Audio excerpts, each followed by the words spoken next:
segundo tema é o cérebro predador. 150 gramas que fazem toda a diferença. É diferente de 150 gramas dos cérebros masculinos e femininos. Uma vez eu estava lá por 1988, eu estava fazendo uma matéria da filosofia na sociologia e a classe tinha muitas mulheres. Eu fui falar dessa ideia que estava nascendo e depois eu incorporei ao modelo pirâmide.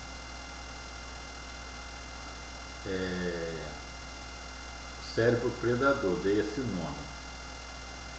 E eu disse que a diferença entre os homens e as mulheres era essas 150 gramas. As mulheres naturalmente riram esbragadamente, caíram na gargalhada, porque levaram no outro sentido,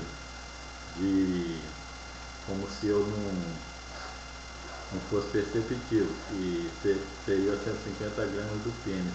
Mas, na realidade, os cientistas mediram sucessivamente, eu não sei qual o apuro dessas medidas, mas é o caso de alguém fazer um retrato bem apurado disso, se existe uma média estatística, uma distância significativa e inexcusável entre a massa do cérebro masculino e do cérebro feminino.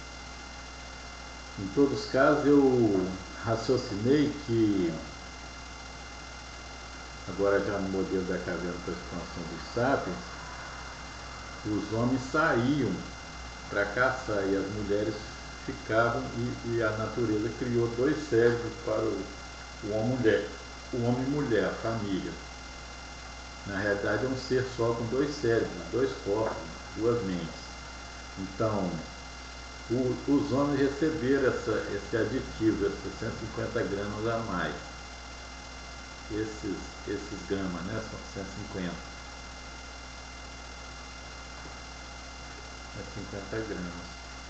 Então, num cérebro de 1.400 gramas, é 10%. Tem uma diferença significativa. Isso torna os homens melhores que as mulheres. Eu penei muito para raciocinar sobre isso, porque que a natureza distanciaria os dois lados do mesmo ser. E raciocinei assim, que ao sair, os homens precisam projetar qual o caminho que as feras seguiram, qual o caminho que as presas seguiram. Aqui estão as trilhas cavadas pelos pés ou das presas ou dos predadores, que eram predadores competitivos, ou comiam as presas ou comiam os seres humanos. Então não fazia muito sentido ser comido. E naturalmente, para fazer essas previsões, que são projeções para o futuro, só que nós já vimos que o passado e o futuro não existe, o que existe é o presente. Então você tem que encontrar uma trilha, olhar para ela e dizer: aqui é um predador, vamos embora. E ali é uma presa, vamos seguir.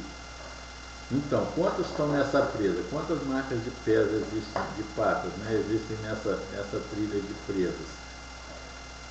Tantos pares, tantos conjuntos de 4, porque são quadrúpedes, né? E que tipo de animal é? Se forem bípedes emplumados, se forem aves ou passarinhos, eles estão nas aves, em geral, não vão caminhar no solo, porque se tem uma vantagem competitiva, o certo é usá-lo. Então, se são presas e tem tantos grupos de 4, tem 200 presas seguindo nessa trilha. Que tipo de animal é?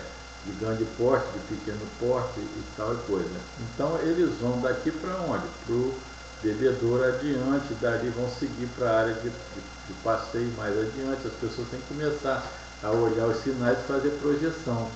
E esse é um cérebro indutivo. Normalmente a gente fala que as mulheres têm um sexto sentido, um sexto sentido perceptivo além dos 5 que todos temos. Seria a intuição. Mas na realidade, o modelo pirâmide mostrou que a indução é uma competência masculina, nitidamente masculina. A capacidade de projetar, de ver para frente, ver o ato não acontecido ainda, a possibilidade. Essa é uma competência, uma capacidade masculina, não feminina. Então, já que existe indução e dedução, a outra capacidade é a dedução, que é a feminina no terreirão. Quer dizer, elas devem da quantidade de águas que elas veem, da quantidade de frutos que elas conseguem enxergar, deduzir quantos precisam ser levados em cada dia ou cada semana para dentro da caverna para alimentar tantas pessoas. Essa capacidade dedutiva é feminina, o modelo apontou isso. Agora, se os filósofos e os filo-ideólogos e os técnicos cientistas e os outros todos os conhecimentos vão concordar com isso, eu não sei, só que é assim que o modelo mostrou taxativamente. Quer dizer, homens indutivos, projetivos e as mulheres dedutivas, racionais nesse sentido de fazer do maior para o menor, do maior para o menor, mulher, do menor para o maior, homens. Quer dizer, os homens projetam e as mulheres deduzem. Então, o cérebro predador é um cérebro de caça. É essa porção acrescida, esses circuitos, é um novo programa-máquina,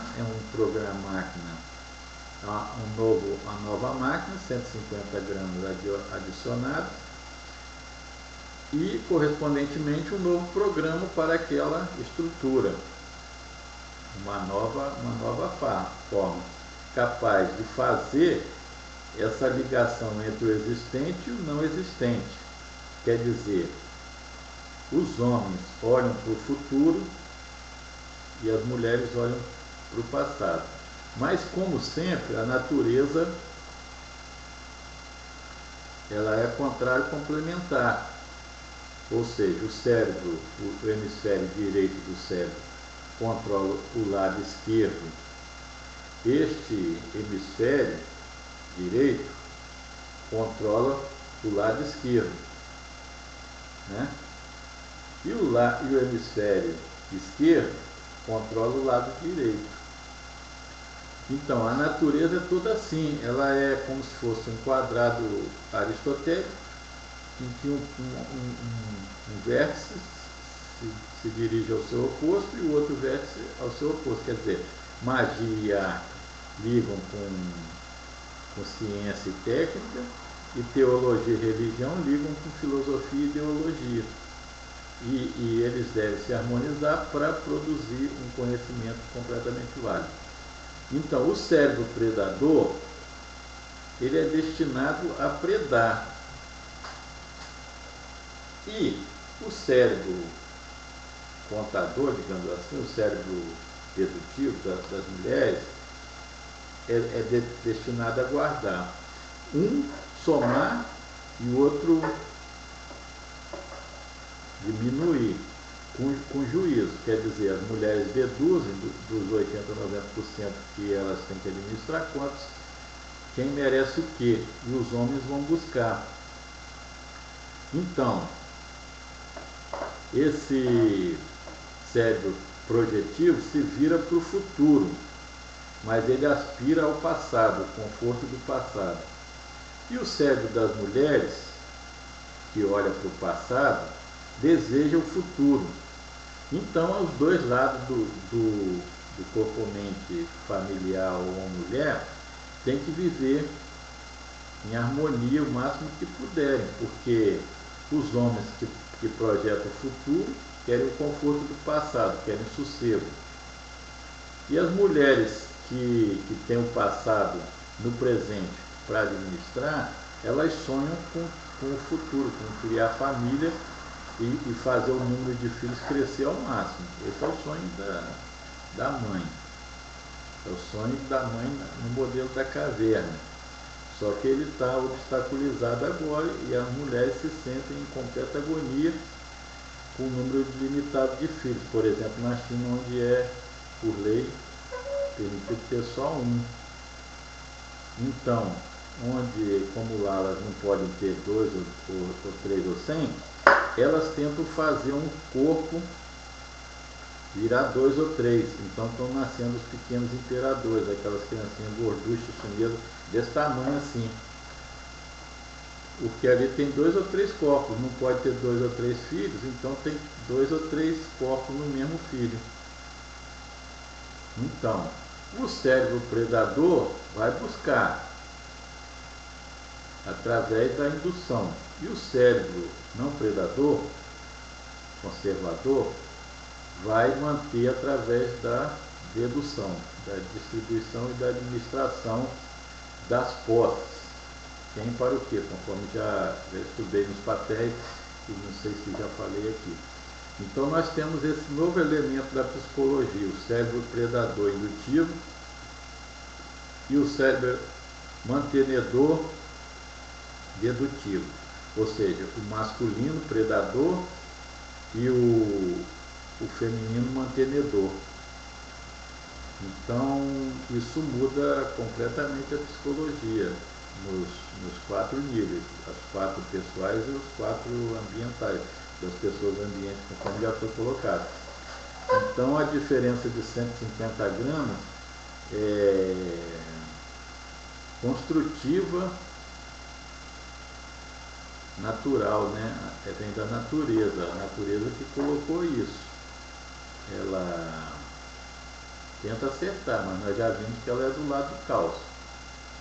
Não é do lado da ordem, do não caos como Deus. Ela faz 1000 vezes para acertar 1 ou 10. E Deus faz uma só para acertar aquela uma. Não tem erro com Deus. Mas com a natureza tem. Então ela projetou a família, uma mulher, do melhor modo que pôde, só que nós não percebemos.